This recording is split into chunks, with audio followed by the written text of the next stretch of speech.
to the second episode of the Unmasked podcast. Before we get started, what I just want is a quick question.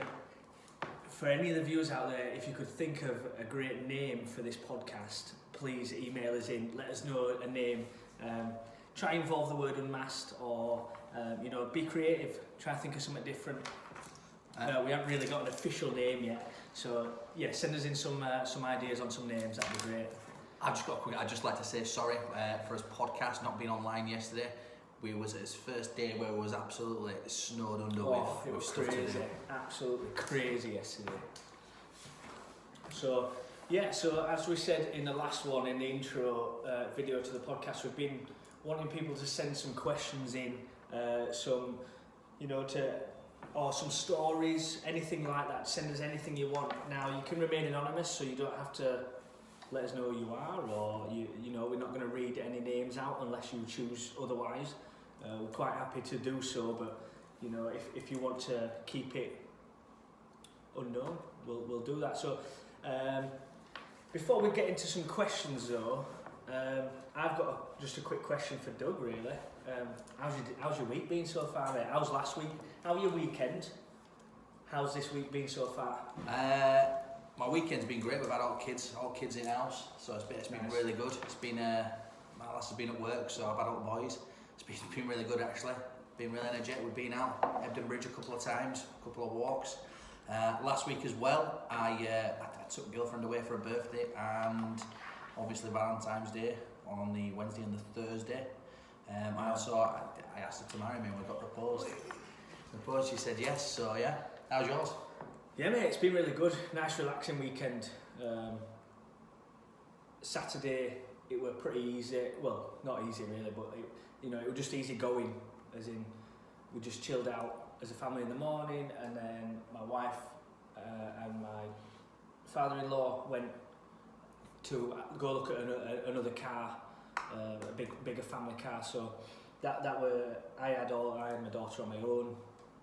And it were just nice and chill. It was nice to just spend some time together, daughter and dad time. It was nice. Good. Obviously, it can be quite hard to do that. I found it sometimes quite hard, just being on my own with her. Yeah, but this time it's been really good, really chilled out. Just watched a couple of movies. I think as she's getting older, it's becoming a bit more easier on the chilling out sort of front. Maybe a couple of months ago, she'd just be running riot around the house, and you can't sort of not take your eyes off her constantly. Fingers in plug sockets and all that. That's it, yeah. Fingers in plug sockets, and then you're having to put them plug socket things in that you can't get out, so you can't even bloody charge your phone or out in them.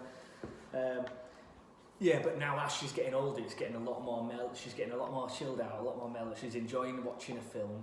A bit like you. Yeah, a bit like me. So yeah, that was a really good weekend. As of this week so far, what day are we on now? Wednesday already. Oh, Wednesday already.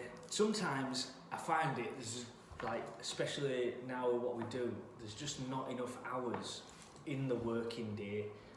Even though we start early, because we actually start at 7:30. Pretty much, yeah. Sort of 7:30.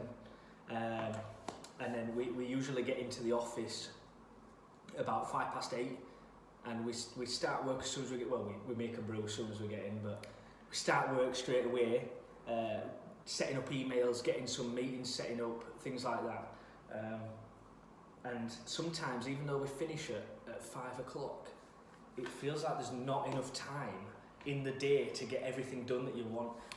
I wish that we could have done this podcast yesterday.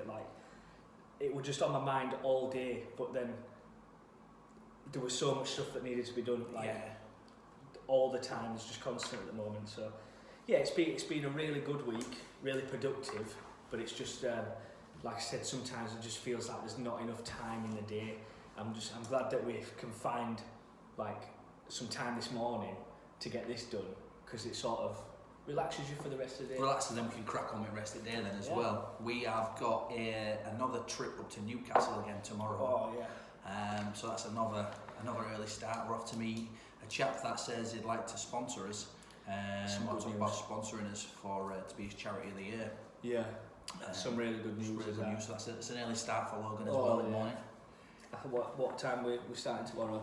I'll be there free at 5:45. It's not as early as last week. Last week when we went up, we had to set off at 3 in the morning because we had to be there for 6. So it's crazy. It's a bit of a chill. We can have a Starbucks on the way up. Yeah. Not too bad.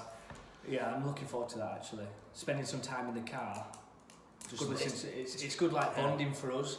We work together, you know, every day, and spend time with each other every day. But we're spending time with each other in a different sort of sense. It's like just focusing on what we need to do, which is really good. But it's nice to just have some mates time. Cause it's good when we're in the car and you just put your music on, have a sing along to rubbish songs. To be fair, not good. Yeah, I guess what some of the viewers may not know is that me and you have been best mates for or really close mates. Yeah. Probably become a lot closer in the last couple of years, but been really close mates for 10 years, and you know it's an absolute dream to work with your mates, isn't it? Really, that's perfect world, working with your mates. Definitely, and that leads me on to our first question. First question. Fire away then. Let's get a question. We're ready. So this has just come from someone that wanted to remain anonymous. One of our viewers reached out to us and just give us a quick question on Unmasked. I think this one's based on Unmasked, isn't it? Yeah, it is, yeah. The actual business. So, what made you set up Unmasked? Right. That's a question I think that you can start to answer. Yeah, I could probably go fire into that one. So, Unmasked, the reason why this started, give you a brief view, overview on the stories. My wife suffers with postnatal depression and anxiety, and I'm obviously there to support her as much as I possibly can, and I do try my best to support everything, and I know my wife really appreciates everything that I do. But I think there comes a point where when it comes from a loved one, there's only so much sort of guidance that they'll acknowledge, sort of thing. I don't know if you agree with me. It's you've got to say it. Yeah, it's sort of like that. If we use a bit of a term, on a Saturday night when you're going out for a meal or a drink or something like that, and comes downstairs and your partner says, do I look good in this top? Does this top suit me? Imagine the repercussions if I said no. Imagine that. Now, my wife is, to me, she's, 11 out of 10. She's absolutely stunning. No matter whatever she wears, whatever she puts on, she is absolutely stunning. So whatever she puts on, it'll look great. But I also have to say that as well. And I think that's where the idea started to come in, is that I want my wife to be able to talk to someone and benefit from talking to someone, and take other people's advice, because my advice were appreciated, but like I said, it sometimes doesn't help coming from a loved one. Maybe, in the back of the mind, I might think, well, he has to say everything's going to be okay. He has to say, don't worry about bills, or don't worry about money, or as much as I think everything is okay, but like I said, it's just coming from that loved one, that sometimes it just helps coming from someone else. So that's where the initial idea came from, and then it sort of developed in a sense of, my wife went to counselling on a Wednesday, and every Wednesday she felt really, really good. Came back, everything it was great. Went Thursday as well, felt same, yeah. But then on a Friday, it was sort of like a roller coaster, going up. That positivity were really high, and then on that Friday, we're at the top, coming straight back down. And sometimes it were like a faster roller coaster, it comes straight down. Sometimes it were nice and steady, but it were. I wanted to build that confidence and that positivity throughout the rest of the week. Why shouldn't it be that you stay positive through the week instead of just Wednesday and Thursday. Yeah, you know definitely. What I mean? It were like when she came back to Wednesday again, it were like starting all over again, starting afresh, and it were just, I wanted to bridge that sort of gap. So not take away the service that's out there, because the service was amazing. Like, it really did help. And some people don't like counselling. Some people don't use that service, and they don't really agree with that sort of service. I think one of your stories, you know, it didn't. One place didn't really help you. You didn't really connect. Not that it didn't help. It just didn't connect, did you? No, I don't think you connected. So my counsellor, I didn't connect with her at all. But then they moved me onto a different kind of counsellor, which really helped. And then it worked, yeah. And then it worked, but you don't always connect with counsellors. Yeah. So I mean, my partners, it was working. It was working. It was just, like I said, on that Friday, it was the positivity levels were coming back down again. And I just wanted to raise it and just keep it high and sort of bridge that gap in the services that are out there and create somewhere to go. Yeah, somewhere to go. Another branch to the mental health services that are out there, sort of thing. So that's where the idea came from. So I think that's why I set it up. I then reached out to Doug. Later on, maybe in the podcast, Doug might open up about his story. But yeah, so I knew Doug's backstory maybe from 2 years ago. So that you know, it's taken a long time for Doug to actually open up to one of his best friends, and I admire him for opening up to me and having the trust in me. So I trusted Doug and repaid him that favour by you know, saying, let's go on this journey together.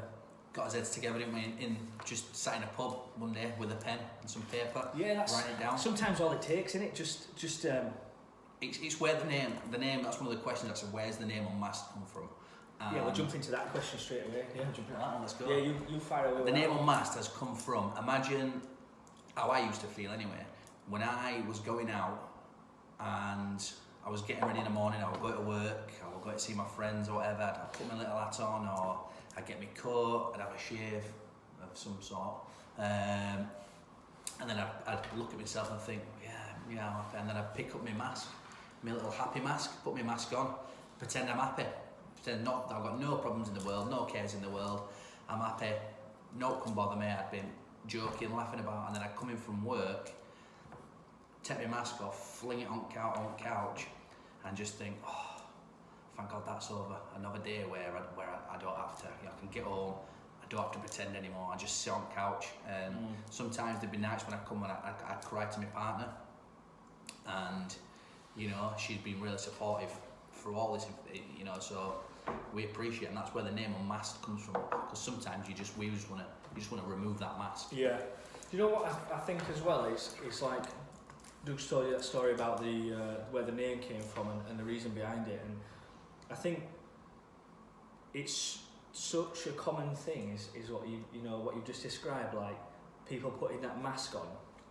It's such a common thing to do, and from personal story, you know, from personal in my old job, I know a number of people that knew that what I was doing and what I was setting up, and sort of then started to approach me and sort of tell me things about, you know, what they're feeling, and it gave them the confidence knowing that someone in their office was doing something like this and giving them, you know, that hope that it's going to be okay, there's going to be someone to talk to. And I found out then how many people actually wore masks to work. Yeah. You know what I mean? Like it was so many, there were so many people that approached me, and I'm really grateful that they approached me, and I offered as much advice as I could. Like we said last week, we're not professionals, but we've just been through our own journey. Yeah, we've all got separate journeys. You know, I want to say come out on the other side, sort of thing. You know, but yeah, it's just I think it's so common that people put on a mask, not only just to work, but to go out, meet the friends. Like you said, you do it to us. Our group of friends is quite a big group of friends. I'd say there's more. How many comes out on a Christmas do? 18, 20? 18, 20. Yeah. We make this Christmas do every single year, same day every year, 15th of December. All around that weekend. Around that weekend. Every year, as soon as we finish on that Christmas do, we make plans, book it in with his partners, book it in with his wives, to make sure that we can go the year after. So it's like an annual thing that we do as friends, and just make sure that we see each other, for that at least once a year. We've all got our own paths now, haven't we? You know, obviously. But we all understand what everyone's going through, and we've all got kids now, and we've all sort of grown up a bit, haven't we? So, but yeah, some of us just make that one time a year though for Friends Day sort of thing. I just think that if you are and about and you just ask someone how they are, you never know that mask. You just asking, how are you? Are you all right? They might be able to take that mask off to you, and you might just make their day, their year, or anything. Yeah, like that. Going back to like us meeting with his friends, there were 19 other people there, you being the 20th, and none of us knew. None of us, not 19 people, 19 really close friends didn't know, because she had your mask on. Mask on, yeah. Exactly. So that's where the names come from. Let's have another look. Sorry. So I've got a couple of questions. Next one is, how do you get over your depression and anxiety? So that's something that we've both gone through. Maybe more me just the anxiety. Mine's sort of been anxiety and more sort of just anxiety really. And yours has been a bit more depression. Yeah, and depression, PTSD, anxiety. I think for me, my biggest turning point, and I didn't realise it because I suffered for that long, 9-10 years. I bottled everything up, bottled, keep bottling stuff up, and it got to a point. Listen, me. Dear me. It got to a point where my partner started noticing things, and she contacted one of my best mates, and I didn't notice. I didn't think anything wrong. I thought I was just fine, just cracking on as normal, because that's how I'd learned. That's how I've become to cope with things, and it wasn't right. And I think for me, my biggest turning point was being dragged pretty much to Andy's Man Club. Yeah. Like literally being dragged. I thought, I don't need to go there. It's not for me. But going there and just listening to other people's stories, I didn't speak for 5 weeks. I didn't ball come round to me, and I just passed it on. But being able to listen to other people's stories and then made me think, and I thought, do you know what, I'm not the only one going through difficult times. I'm not the only one there was a man there that had pretty much gone through the same as I had, and it made me think, made me realise, I'm not on my own here. Yeah. So for me, a talking therapy, like Andy's Man Club, was ideal, and I would say anybody that... Sorry,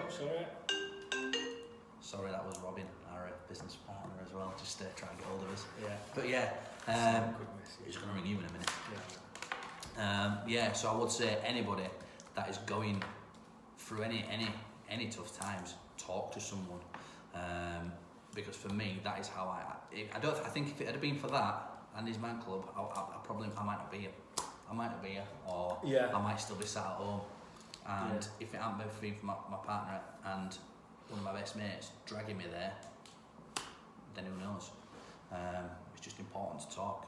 Yeah, one of the benefits of what we've done with Unmasked, the app, we've actually mapped all of the support groups available in the UK. So once the app's up and live at the beginning of March, it's going to give you the access and to all of the support groups. So we keep mentioning Andy's Man Club, and a massive shout out to Andy's Man Club, because we've both been there. Doug more than me.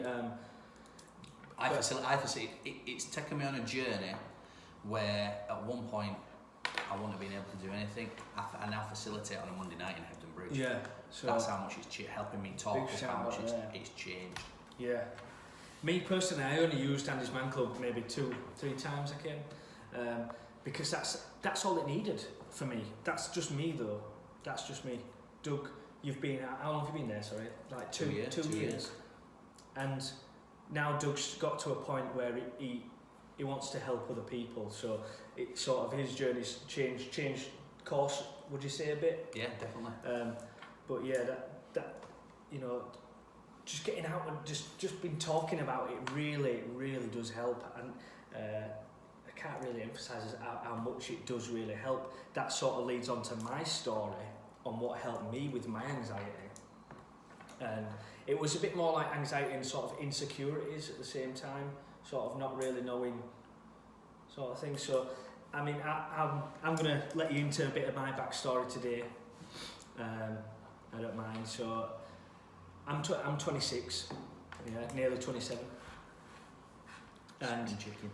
I never really knew spring chicken. Never really knew that I had anxiety issues until my beautiful daughter was born, and it sort of really knocked me back a bit. Obviously, over the moon and overwhelmed that I'm now a dad, and I've got this beautiful little girl, and you know, I've got my family now, my own family. But I think it was the sort of added pressure of becoming a new dad at a young age, because I'm 26 now, nearly 27. My daughter was born in 2017, September, so I'd have been, 25, is my maths right there? Yeah, 25, yeah. So I'd have been, you know, just turned 25 really, within a few months. And 25-year-old, I'm a new dad, and then people don't really remember, even my friends, they won't really put it into, I got married like 8 weeks, 10 weeks before the birth of our daughter, so we wanted to bring our daughter into a world where, you know, parents were married and we were a family, so we got married in New York, which were amazing. But I think the added pressure, being a new husband and a new dad, all in the space of like 2 months.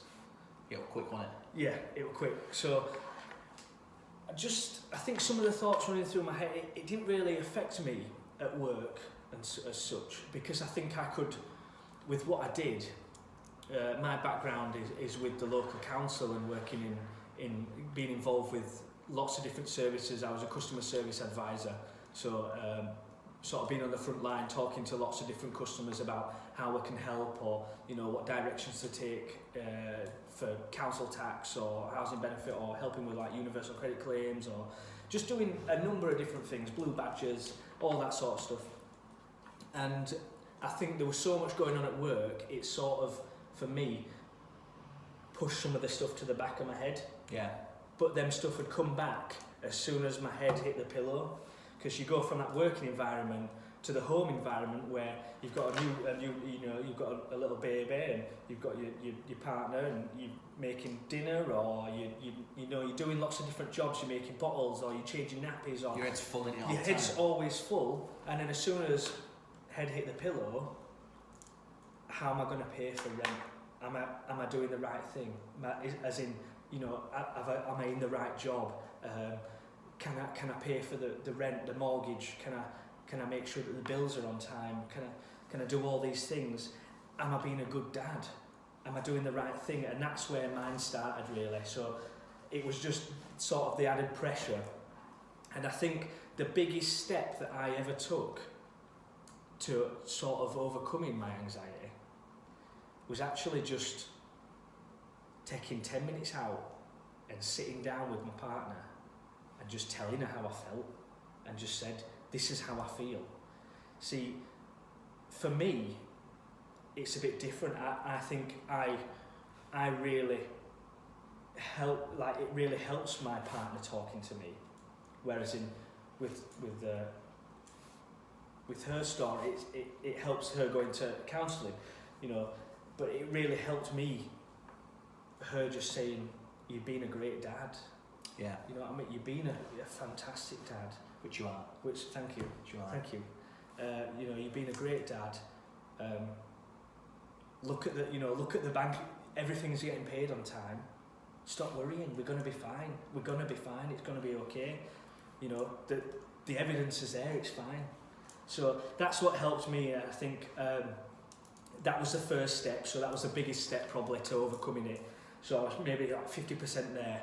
And this is why for me, only going to Andy's man 2 or 3 times was enough, because I'd got the biggest load off one shoulder, and then the second load was to unload it at the group. Do you know what I mean? To other people. So that's where that's how I overcome my journey, really. But it just varies for different people, really, doesn't it? Yeah, definitely. That's just our story. That's definitely not. It leads back. If you want to come on here and sit here or whatever and share your story with people, just to give people inspiration, or just email in to info@unmaskedmentalhealth.co.uk and just email in your story, how you overcame it, how you've sort of got to the other side, or starting to feel positive every day. Some people I know, for the past 2 years, they've just been running every day. A bit like Forrest Gump style, but coming back home after it. Do you know what I mean? We have a local friend that he's turned to running, and that's really helped him. One of our someone that we're working pretty close with yesterday, I know that every time before he comes into our office, he does 10 minutes mindful meditation, or even it might be just on the way through the traffic. I think that's because he works with us, though. He's got to clear his head, because he's got to clear his head because we're a bit full on sometimes. Quite loud. He's like 6'3". I'm like 5 foot nothing. No, I think I'm about 5'9". Beards, tattoos, and I think he's just got to brace himself before he comes in, hasn't he? Yeah, he brought a golf club with him over there. Oh yeah. Racing it, so a bit strange. That's helped in the office, to be honest. Just having that little separation from work. Yeah. Don't you think? Like, having his head buried deep in the computers, thinking, right, we need to get this done, we need to go to this meeting, that meeting. But then stopping for like 5 minutes, having a little golf competition. Little tee off. Little golf competition really helps. So we've come up with whoever gets it in first has to buy everyone else has to buy them a beer. So there's only really 3 people in our office at one time, all the time. There's me, Doug, and another chap. So I think most I'm going to get out of it really is two pints, because I'm obviously the best one. Yeah, all in one this morning. I got an all-in-one yesterday, so we're drawing, we're peg-legging. Yeah. I think on that note, we've got a couple more questions, but we don't want to keep you too long, because we're only we'll finish off these questions. What have we got? We've done like this one next. That one. What are your plans for Unmasked? Yeah. I like this one. Yeah. Do you want to fire into this one, or our plans for Unmasked? We've got, every day we sit in the office. Every day we've got a pie chart behind us. Every day it gets bigger and bigger and bigger. Yeah. Spider charts going on. I think we need to. We need to get some paint and paint it on walls. Yeah. But we're a not-for-profit organisation. Our plans are just, I can't even explain what our plans are, to be honest with you. We've got that much going on. They're sort of limitless, really. Yeah. I think we've got the app. The app's are good. The app's the starting point. The app is always going to be there for people to use. Yeah. But then we've got on the back of that, we also do mindfulness courses, where 6-week courses where we can come into your work, week 1 week, different things every week for 6 weeks on a rotation basis. Yeah. We've got mine and Logan's Unmasked presentation, where we come in and talk to you about signs and symptoms, things to look out for. We give you our personal It's more stories. of a workshop, though, isn't it? It's more of a work, like, we wanted it to... it to be fun and engaging. We don't just want to be like, oh, PowerPoint again. We wanted it to be like more fun and engaging. So adding little quizzes in there, lots of different little things that just make it an easier listen for such a great course sort of thing. Like having the awareness and the skills to help other colleagues out, to help other friends out. If I'd have known some of these skills then, maybe 5 years ago, I'd have probably approached you and been able to open up a conversation. Definitely, yeah. And you'd have probably been able to approach me then, knowing that he's an approachable person. Definitely. So yeah, it's sort of, where were we at? Sorry. So you had the app. Mindfulness courses. the presentation, our workshop sort of presentation. And then we also do the mental health first aid course. So we run the mental health first aid course from our office here, or we can go into another office, into a different company. Yeah. So we've also got the app which we can also tailor to a business. Yeah, so there's lots going on. We've got the podcast. Got the podcast for the future as well. We've got a couple of people now that are wanting to do, because obviously without fundraising and stuff, this app wouldn't run. So we have got a couple of people that want to start doing fundraising for us to obviously keep the app updated and everything like that. We've got one chap who's doing the 13 peaks. Yeah.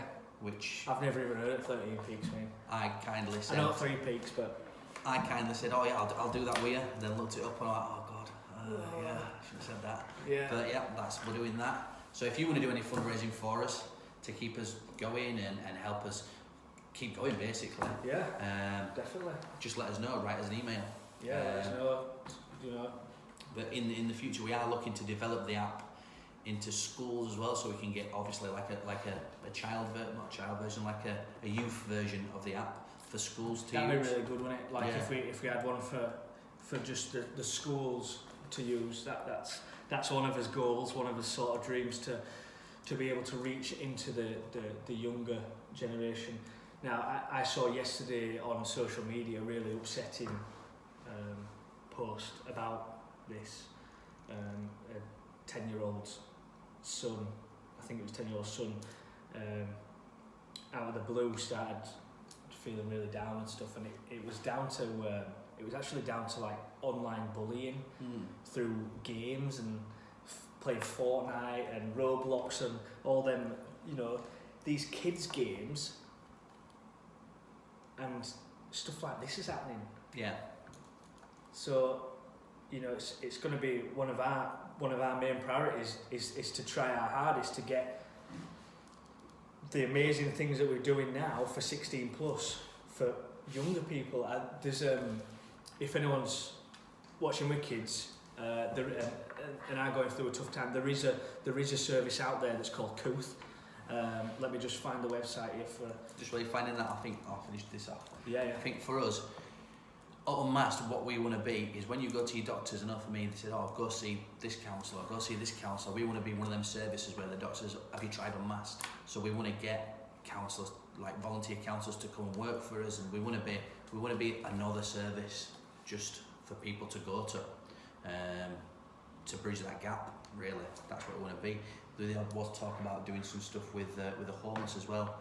Our other director, Robin, he's wants to look at doing stuff with the homeless, like going out into the towns and just giving back, taking someone for feel a coffee and stuff like that, and taking a trained counsellor with us and saying, do you fancy a chat? Yeah, just making someone. Let's have a coffee and a sandwich and feel good. Yeah, just putting some warm food in. Yeah. I found the website. It's called Couth. It's spelled KOOTH.com. It's a really, really good platform. It's online. They have professionals on there from Monday to Friday from 12 p.m. till 10 p.m, Saturday and Sunday 6 p.m. till 10 p.m. And they also have a crisis line on there as well. But it's for juniors, for teenagers under the age of 16 to go on and have someone there to talk to. Really good service. Now, where we can jump in there sort of thing with Unmasked is their opening hours at the moment is Monday to Friday 12 p.m. till 10 p.m. Now, what we would do is obviously develop something that's 24 hours. These sort of things, it's not from a certain time of the day. No, I mean? It's that's what I'm not taking away. This service is 100% an amazing service that's out there for young people. It's a bit like your counselling, isn't it? You like that. Yeah. You can teach them people, but if we can bridge the gap so someone's always got someone to talk to, that's what we want to do. Definitely. And you can remain anonymous. I'm getting better at saying that. Yeah, I think like sort of the moral of the plans for Unmasked is that we're just going to keep pushing and keep trying our hardest to help people with their journey and to give back to the community and to the whole of for us Britain. It's always been about what we've been through. How can we help people that are going through what we've been through. Help it or stop it early. Yeah, or stop it sort early. of nip it in the bud, or help along that journey. And that's what it's help always ease their about. journey. Yeah. So I've done that one. That one's done. How to turn your day around. We haven't said anything about that. We'll quickly finish on that one. On the how to turn your day around. For me, I've got a few little things that I really enjoy that helps sort of me turn my day around. If I've had a bit of a tough day, bit of Doug's been getting on my case a bit. I shake my leg a lot. He's got all he does is shake his leg all day. You see microphone wobbling every now and again. Microphone's wobbling. I've got the computer on my desk is like this. But no, what really helps me is I actually listen to podcasts myself, so that really helps me. I listen to a couple of podcasts that are out there. Mine are the more sort of comedy podcasts, so I think it helps just having a bit of a laugh, listening to it, having a bit of laugh along. I listen to Chris D'Elia's podcast, Joe Rogan's podcast, The Fighter and the Kid, and also Theo Von's podcast. They really help me, and also cooking.